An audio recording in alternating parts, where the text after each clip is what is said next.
Raise your sail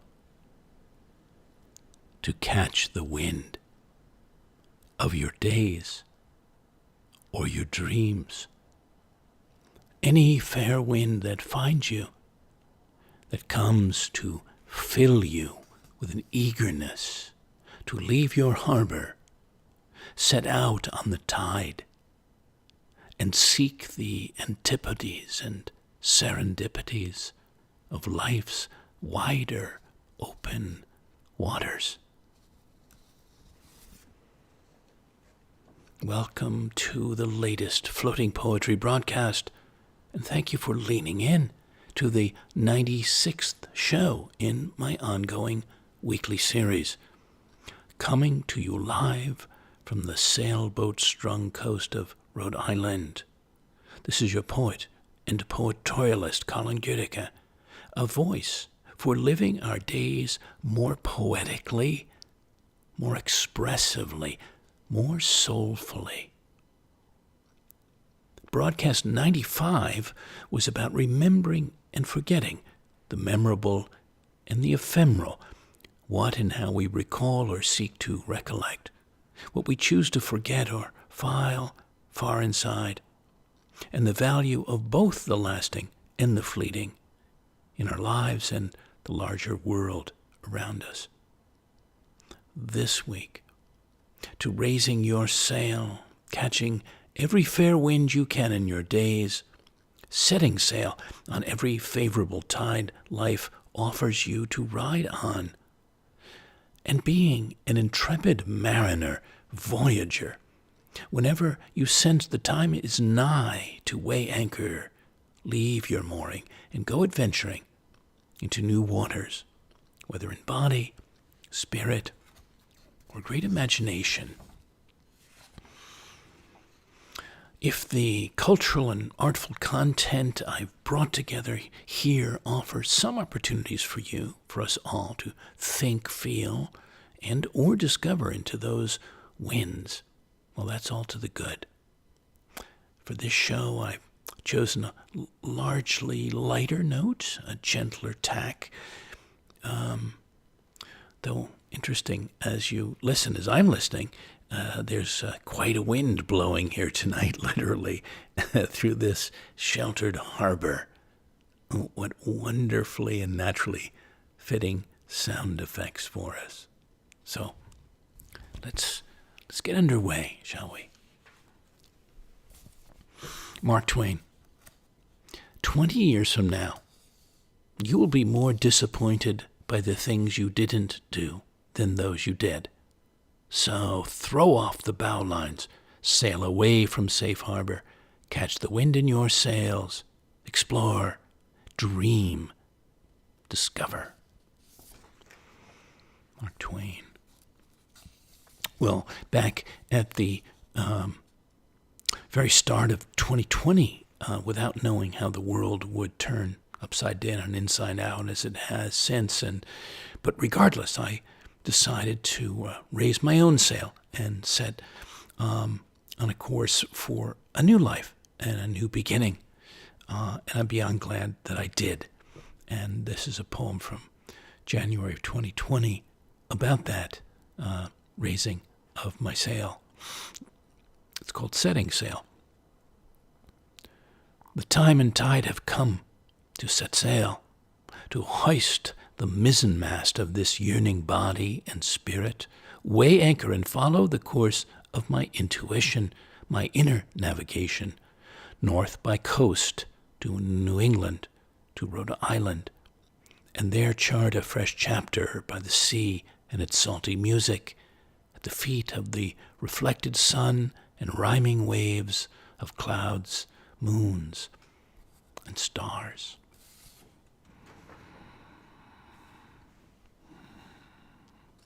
Well, we don't necessarily have to set sail on a large adventure. We could set sail on a small adventure, or a large one, a greatly life-changing one. The important thing is setting out, I would say.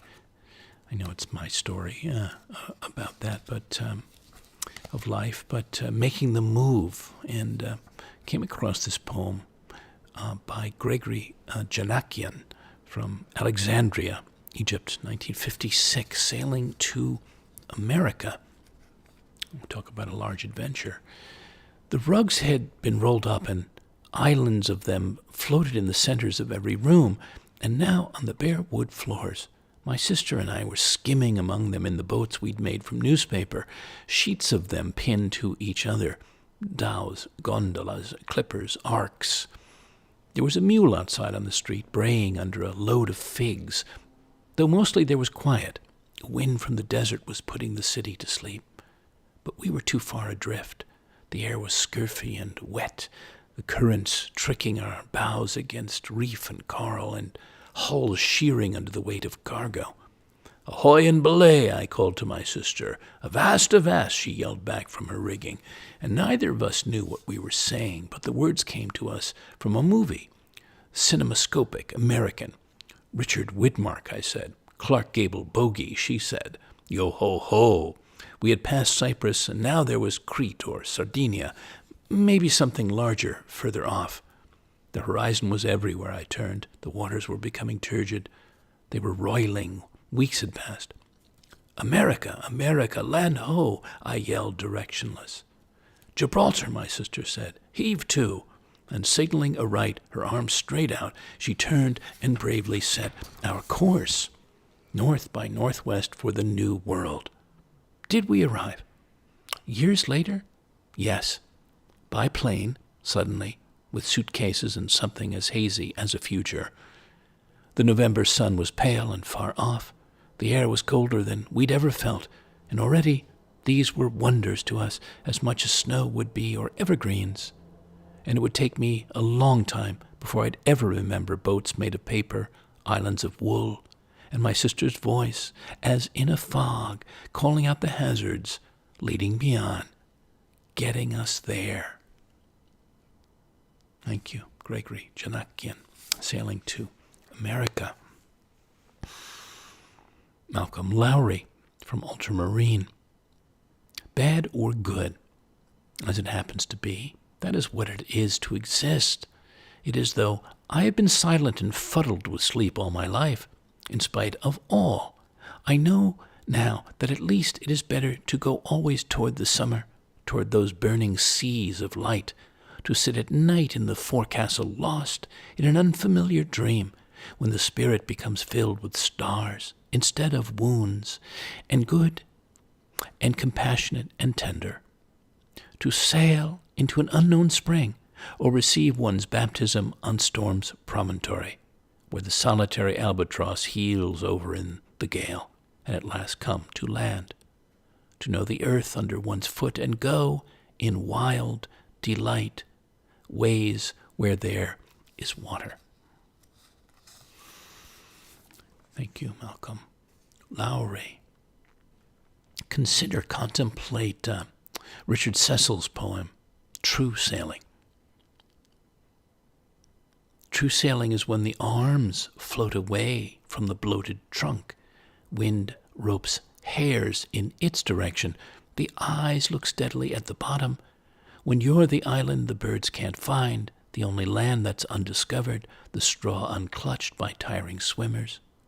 The journey without the destination, travel without baggage or arrival. The mild fish nod at their reflections in your salty lenses. Buttons drop from their rotting threads. Sharks help off your shoes and feet. You forget decorum, shine obscenely in southern doldrums, leap out naked from the swell, then log with water, or careen at last against the rocks, or forget that lidless dream that keeps you afloat. A straight dive down is the end of true sailing, not mutiny, not shipwreck, not drowning. Thank you, Richard Cecil, and I think he's a poet new to me, and as is that poem, and what might true sailing metaphorically be for you? Wondering about that. Here's Judith Minty's poem, M-I-N-T-Y, Sailing by Stars. We chart from stars, lay to among islands, the night like thick hair around us, and cold water lapping at the keel. Up on deck in damp air, we lie back, feel our clothes turn wet to skin, and look for Orion's belt. The sky spills over us, so full we forget about days. Out here, when we touch the earth, turns, and we sail through islands of stars, sink with a bear's black fur, drift in a dog's coat, become comets that flare and orbit the night. Thank you, Judith Minty. And like that, the wind's coming up right into this poem about the tempest, Tempestad, from the Yucatan years back, is a poem of mine from 1998, actually from the Mayan coast of Mexico. And I'm including it as an example of how we might, at least in our imaginations, set sail. Somewhere marvelous, evocative or provocative. Our Jules Verne flying ship slips its moorings in the night, and we awake to find ourselves sailing in a great and thunderous gale of wind that blows across our deck and whistles around our open windows. We fly out under known and unknown constellations, under the wagging dog star, under the swirl of Venus, under Orion's shiny belt, and out into the midst of the black ocean, where there's nary a soul, not even a lantern-fish to light the way down below. We hold fast to the railing of our deck, and each other are held fast by the fancy of our flight. Tempest. Guillaume Apollinaire, the French poet, this is a poem of his, Ocean of Earth. It was translated by another poet, Ron Padgett, favorite of mine. It was dedicated to De Chirico, actually the painter. I have built a house in the middle of the ocean. Its windows are the rivers flowing from my eyes. Octopi are crawling all over where the walls are. Hear their triple hearts beat and their beaks peck against the window panes. House of dampness, house of burning, season's fastness, season's singing. The airplanes are laying eggs. Watch out for the dropping of the anchor. Watch out for the shooting black ichor. It would be good if you were to come from the sky. The sky's honeysuckle is climbing. The earthly octopi are throbbing. And so very many of us have become our own grave diggers. Pale octopi of the chalky waves. Oh, octopi with pale beaks around the house is this ocean that you know well and is never still. Thank you, Apollinaire, for that curious poem. This next one I felt like pairing for us. It's a poem of mine from the 2017 America's Cup yacht races that was part of a whole poetorially I created and contributed as a lead cultural contributor through the Truth Foundation of the United States, and it was dedicated to the people of Bermuda, and I was there for the occasion. And the Latin title is Quo Fata Ferunt, Where the Fates Carry. As you remember, we began on the note in part of serendipity, so that's part of it here. Here the fates have been kind, have favored monarchs and mariners, shipbuilders and salt merchants, cedars and seaplaners. I've carried this island and its islanders through an ocean of recorded and unrecorded time, salt-aired stories, still unfolding journeys. Where the fates carry us each and all, fates and fortune. Well, then I turned, as I was going along curating everything, to saltier musings on sailing and sailors, and I came to Langston Hughes, and this is his short piece, Sailor. He sat upon the rolling deck, half a world away from home, and smoked a capstan cigarette and watched the blue waves tipped with foam. He had a mermaid on his arm, an anchor on his breast, and tattooed on his back he had a blue bird in a nest. Like that. Thank you, Langston Hughes. And Here's a piece from of mine from Time Up on Rockland Harbor, Maine, one Indian summer, 2017, where the deeps meet,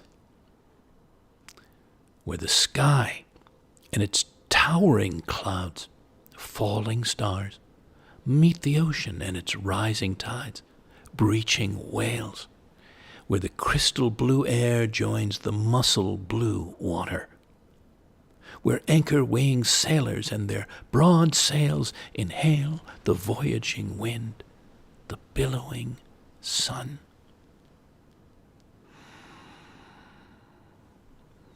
What does the open sea conjure up in you, my friends? What does it conjure up? John Masefield's classic Sea Fever, you may know, very classic poem. I must go down to the seas again, to the lonely sea and the sky, and all I ask is a tall ship and a star to steer her by, and the wheels kick and the wind's song and the white sails shaking and a gray mist on the sea's face and a gray dawn breaking. I must go down to the seas again, for the call of the running tide is a wild call and a clear call that may not be denied. And all I ask is a windy day with the white clouds flying and the flung spray and the blown spume and the seagulls crying. I must go down to the seas again, to the vagrant gypsy life, to the gull's way and the whale's way, where the wind's like a whetted knife, and all I ask is a merry yarn from a laughing fellow rover, and quiet sleep, and a sweet dream when the long trick's over. Thank you, John Masefield. Another poet new to me, Jean Garrigue, French poet. When should we set sail for happiness, Baudelaire, is the title. Darling, I dreamed alone without you in our bed, disordered and stained by wine, that delirious for ships we went down to ports and swathed in a mist set sail, and bells and kisses of the brave-eyed young and the children with handkerchiefs flying. It had set sail for happiness, majestic, embrowed, and they groaned on the docks for sheer envy. It had set sail for happiness, its stacks puffing idly, nor was there haste to set off from the embracing bright ribbons of paper, nor the long regards of those blowing kisses, parted by just so much distance of water as the skirling long serpentines linked with the silent weeping of farewelling hands. There was after this moon drowning in locks, the ship's bells, the foghorns, the birds. As we ate sea biscuits and the porthole went purl, and our hearts enraged by the pounding of engines throbbed just as hard for countries more strange than those written in cloud, or in those panes of the deep fens and fern, beloved by childhood winters, held in the long spying glasses of dream. Merci, Jean Garrigue, for that poem. About Carmen Tafolla, Tafolla, from her, it's called Voyage, from her collection Curandera, from 2012. I was the fourth ship behind Nina Pinta Santa Maria, lost at sea while watching a seagull, following the wind and sunset skies, while the others set their charts. I was the fourth ship, breathing in salt and flying with clouds, sailing moon breezes and star vision nights, rolling into the wave and savoring its lull, while the others pointed their prows. I was the fourth ship, playfully in love with the sea, eternally entwined with the sky, forever vowed to my voyage, while the others shouted, land. Thank you, Carmen Tafolla, for that, like that. Consider how she speaks about the ship and the joys of all the other aspects of the journeying itself versus solely the goal.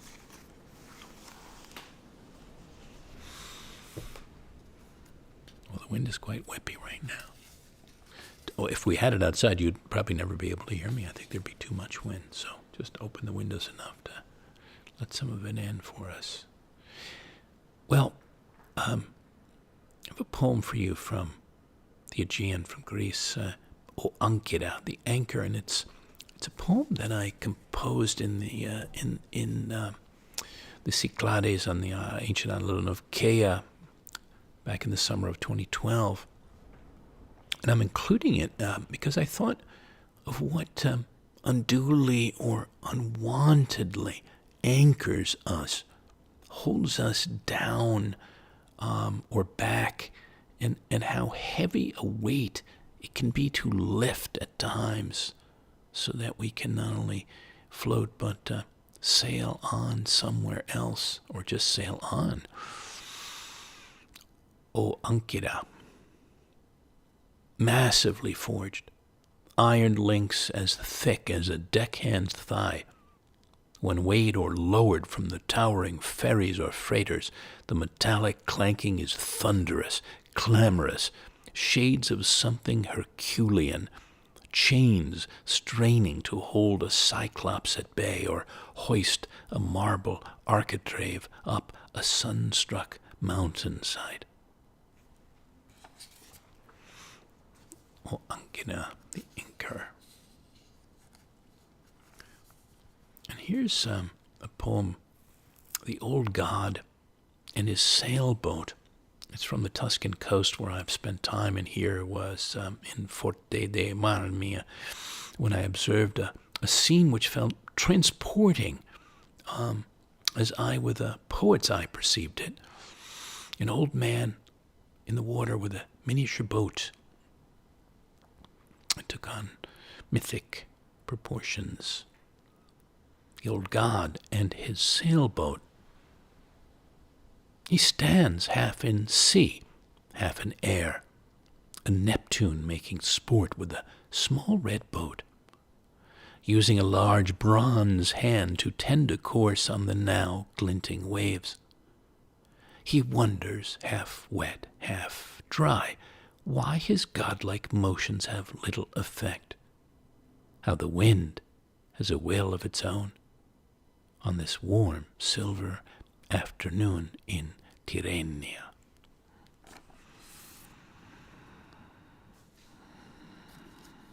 Well, some of you know I'm a long-time lover and practitioner of sailing since boyhood, and back then, especially in summers with my then father and also one of my uncles in sunfishes, not least blue and green and other boats. But one day up on the mid-coast of Maine, I was walking around the docks. I think it might have been in Camden, actually, and I came upon this dreamy beauty of a boat for sale. Well, of course, that just set me. Not that I could write a check for it. I couldn't, but if I could, I would have in a moment. It was just absolutely one of the most beautiful sailboats I'd ever seen. And its name was The Lark. So here's a poem that I wrote as I dreamt about the lark. My, she's yar. The fine length, width, and weight of her. 58 by 10 feet by 20,000 pounds. The full-keeled John Alden sloop-cutter cut of her, sailing for 85 years, in the worthy hands of one family alone for half a century round Nashon and the Elizabeth Islands, Nantucket, the Vineyard, the smooth blue summer sea. White oak-framed, Sitka spruce-masted, mahogany-planked, bronze-fastened, bold boot-striped red, oh, she's yar. Her stout bronze lifeline stanchions, her proud bowsprit, Douglas fir varnish to a fare thee well. Her main salon a standing study in yellow pine, with room for 4 on the starboard settee, highballs in hand. Elevated cockpit seating for the captain and any nautically attired party of 7. Portside galley graced with a 2-burner gimbal to tailor. Her 6 berths for dreaming to the lulling music movements of the undulating ocean. Her engine, a universal atomic 4, and two-blade propeller for spinning gracefully through the brine, a polished quadrant and windlass, a constellation compass to gaze at by day or starlight, rigging all gaff with stainless steel wire and hounds, and her handsome tan sails the color of bark of warm sand or warm toast, spanking fresh mainsail, staysail, and foresails with a light air, lighter than air, Jenny, all ready for flying anywhere, everywhere with the wind. Lark.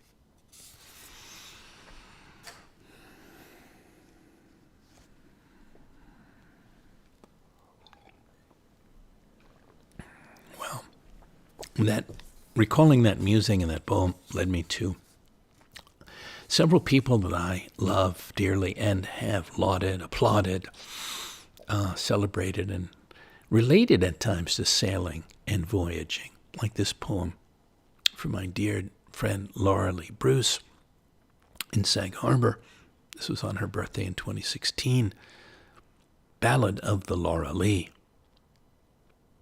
My, she's yar, so easy to hand, reef, and helm, her white sails gracefully inhaling the wind and sun, filling too with salt-watered sea-song, her beautifully beaming and reaching through changing seas and seasons of life and love, the deeps and shallows of youth and growth, her even keel, clear course, all of her well, wonderfully underway. So I love out to her, and I will send her a note and let her know that I shared that poem with all of you tonight.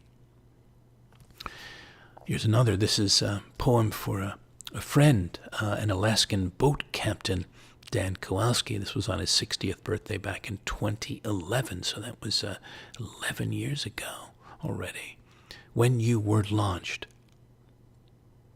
One winter day, when the constellations whirled in white silence over the heads of your mother and father and everyone on earth, including those like you newly arriving, you were set afloat, gently but surely, onto a sea of infinite depth and possibility, with everything you needed for a lifelong voyage, a broad-beamed heart, a mercurial mind, and innocently open eyes.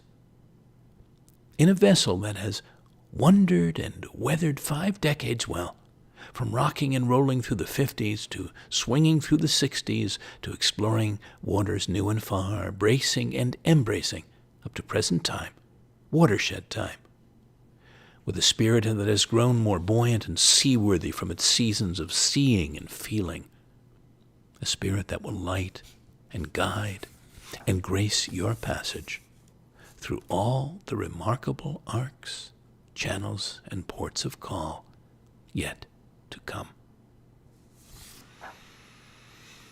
When you were launched, and you could say that about all of us, I suppose, couldn't we? You could say it about yourself.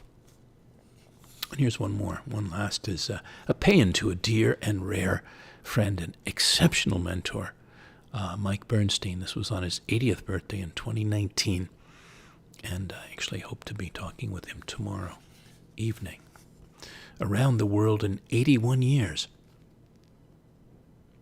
An extraordinary voyage, still unfolding.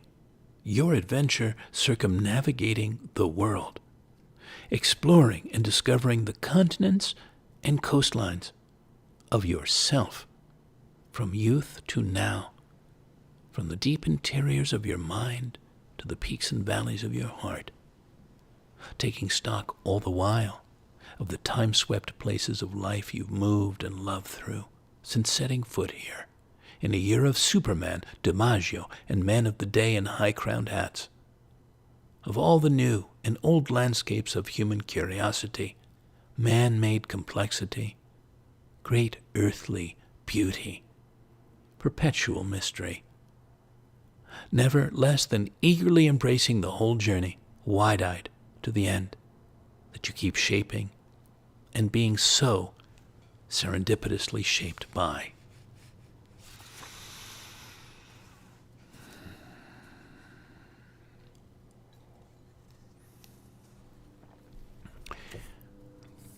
we know, dear listeners, I know, we know, life today, for many, it's not all smooth or clear sailing by any means. But that doesn't mean we shouldn't set out regardless. But at the same time, be conscious, alert as we go, as we navigate, as we chart our new courses. And this was back in 2016. It was in Chelsea, New York City. This came to me as I was going through my own metaphorically narrow passage. So I share it out to you because there are many of us in narrow passages right now, all kinds, emotional, literal, other kinds, psychic, spiritual. A narrow passage, fjords and rapids right now, nowhere else to go but through, past sirens too, like Odysseus, like Jason of the Argonauts, resisting their beautifully dangerous song, resisting being lured onto the rocks of others' headlands, islands. The passage may be alarmingly narrow, but you feel in your soul, mariner's marrow, you will make it through to the open, welcome waters, where the sailing will be wide, will be safe. For now you must keep playing the lyre of your spirit, resoundingly, reassuringly enough to drown out all other beckoning, beguiling, but shipwrecking voices. A narrow passage.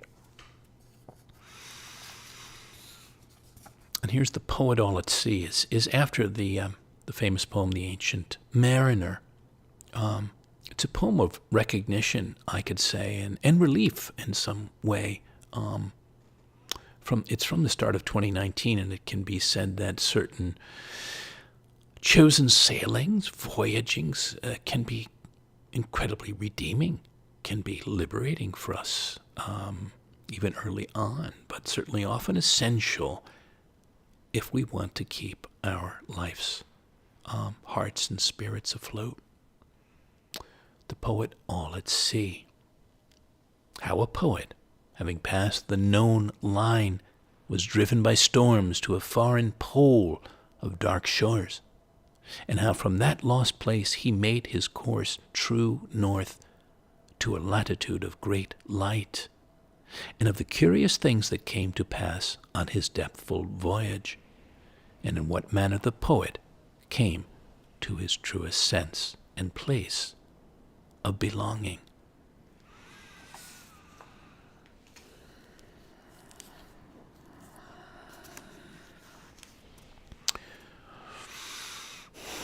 As I reflected on raising sail, setting sail, I thought of captaining and of William Henley's famous poem, Invictus.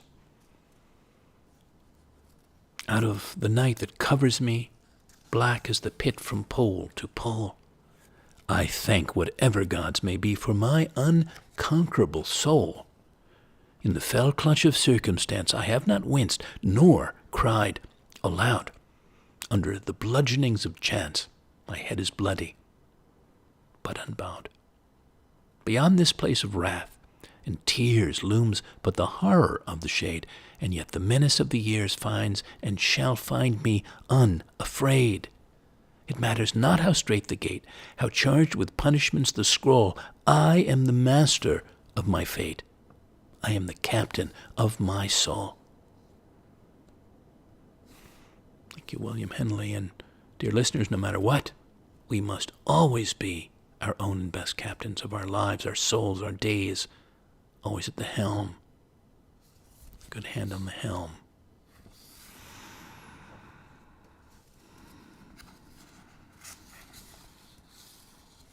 It's a lovely little poem I didn't know about, love poem by Alan Feldman from his collection Immortality.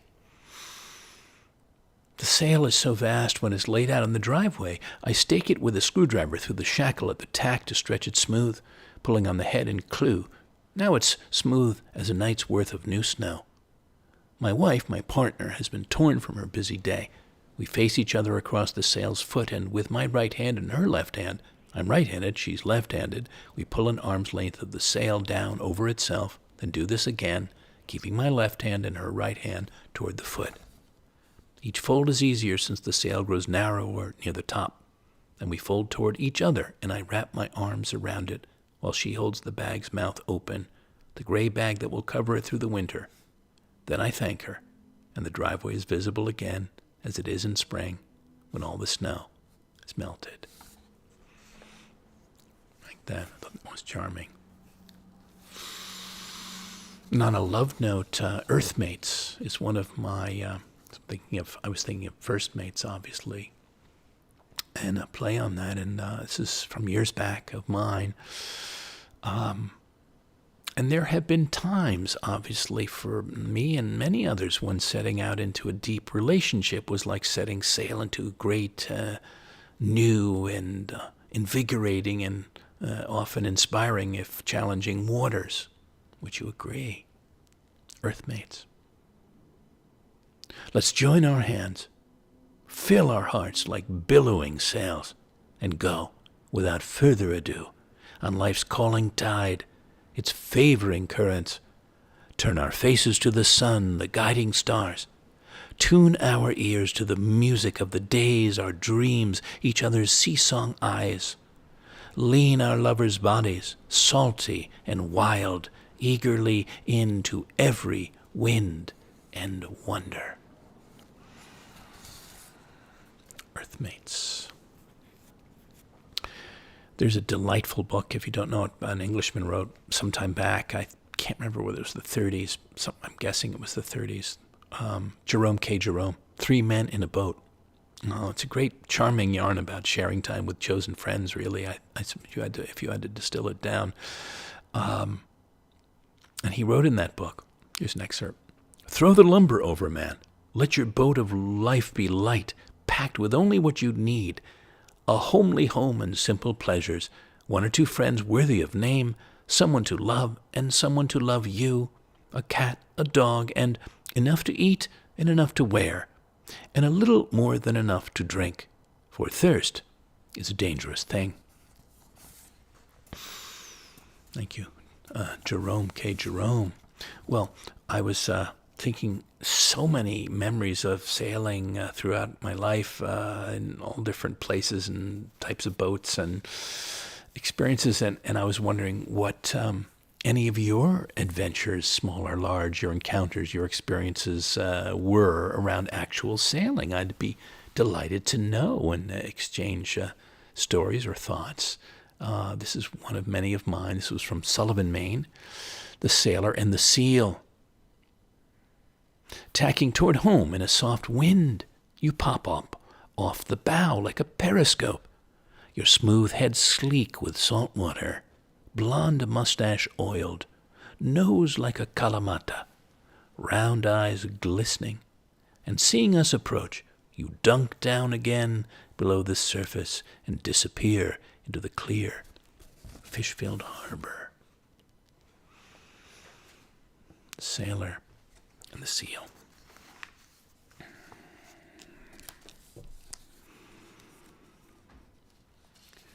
So, back to the sea, more to the sea. A Sun-Baubled Sea is a poem inspired by seeing John Marin's watercolor painting, Sunspots, Cape Split, Maine, 1920. You can look that up. It's a beautiful painting. I saw it in the Metropolitan Museum in New York in 2011, and it captivated me. It was like one of the last paintings in an exhibition, and I stood there, and this poem arose in me as I beheld it. A sun-baubled sea. Off the course point of another time, an unfaded ocean verges out in caps and crests of cobalt, indigo, turquoise, past one small bleach-sailed boat, toward a streaking sky where the sun becomes baubles of chrome yellow, rose madder, viridian, and cerulean, that float above the watercolor surface, that float inside my watercolored eyes.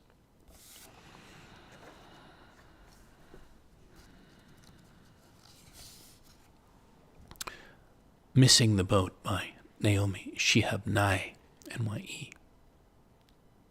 It is not so much that the boat passed and you failed to notice it. It is more like the boat stopping directly outside your bedroom window, the captain blowing the signal horn, the band playing a rousing march. The boat shouted, waving bright flags, its silver hull blinding in the sunlight. But you had this idea you were going by train. You kept checking the timetable, digging for tracks. And the boat got tired of you, so tired it pulled up the anchor and raised the ramp. The boat bobbed into the distance, shrinking like a toy, at which point you probably realized you had always loved the sea. Thank you, Naomi, Nigh. Who knows the lyrics from Van Morrison's great song Into the Mystic, one of his many great songs? Hark, now hear the sailors cry, smell the sea and feel the sky. Let your soul and spirit fly into the mystic. Thank you, Van Morrison. Well, as we come into the last handful of sharings for now, I definitely wanted to give you Cavafy's poem, Ithaca. It's translated by Edmund Keeley. I think he's one of, to me, the best translators of Cavafy of all time. As you set out for Ithaca, hope your road is a long one, full of adventure, full of discovery. Lastrygonians, Cyclops, angry, Poseidon, don't be afraid of them. You'll never find things like that on your way as long as you keep your thoughts raised high, as long as a rare excitement stirs your spirit and your body. Lastrygonian, Cyclops, wild Poseidon, you won't encounter them unless you bring them along inside your soul, unless your soul sets them up in front of you. Hope your road is a long one. May there be many summer mornings when, with what pleasure, what joy, you enter harbors you're seeing for the first time. May you stop at Phoenician trading stations to buy fine things, mother of pearl and coral, amber and ebony, sensual perfume of every kind, as many sensual perfumes as you can. And may you visit many Egyptian cities and to learn and to go on learning from their scholars. Keep Ithaca always in your mind.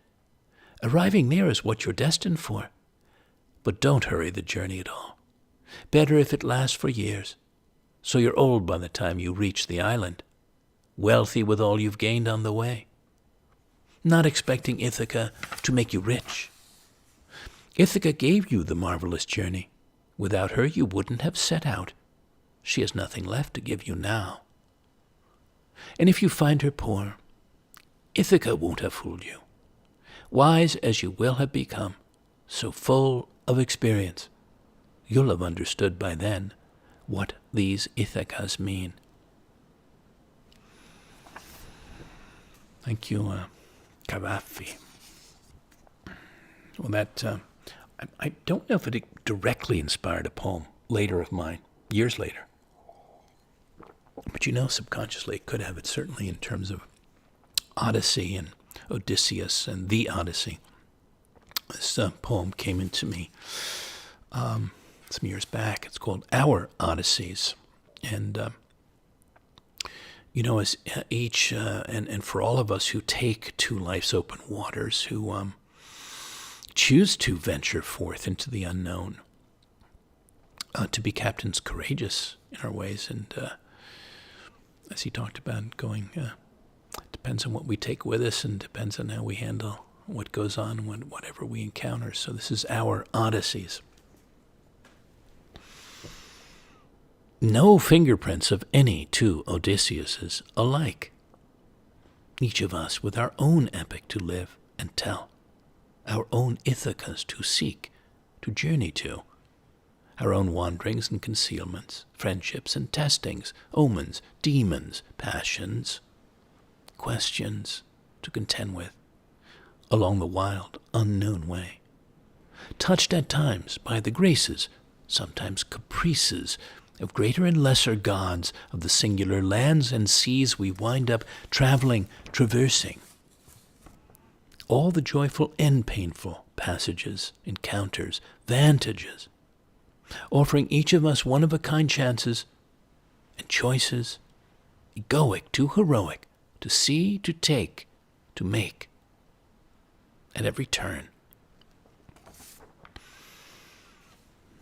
Our odysseys. Well, if I had a little bit of advice for you, dear listeners, for all of us life seafarers, I would say stay salty, stay briny, you roving, full-sailing, free-versing mariners. Keep the sun on your shoulders, the bright blue sea at your feet, your faces to the four winds, your chest swelling with sweet salt air, the cork of your hearts, all afloat, bobbing with ease, with saline joy. Next to last, I thought would be Lucille Clifton, blessing the boats. May the tide that is entering even now the lip of our understanding carry you out beyond the face of fear.